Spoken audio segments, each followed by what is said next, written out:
Hi there, my name is Mitch Graham, and today I'm going to talk to you about STEM education and why we should increase funding for it.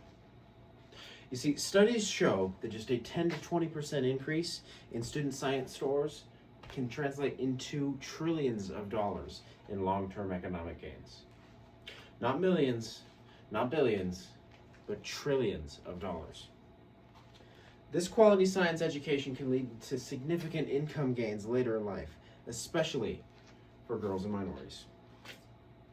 See, a paper authored by Dr. Stephen L. Miller states that even just modest improvements in science achievement and science test scores, just 10 to 20%, can produce trillions of dollars in future economic growth, prosperity, and income.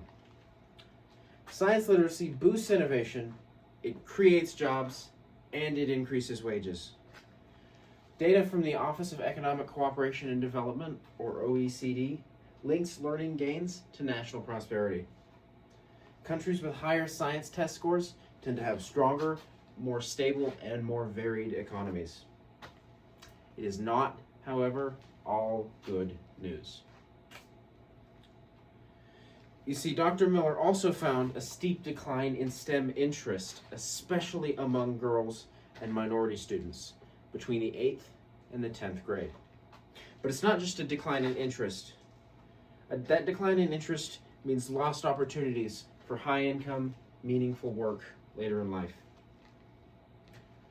This decline in interest can be attributed to many factors, but much of it is because students lose confidence in themselves and they don't have access to high-quality, hands-on STEM experiences. This unequal access to programs widens the gap.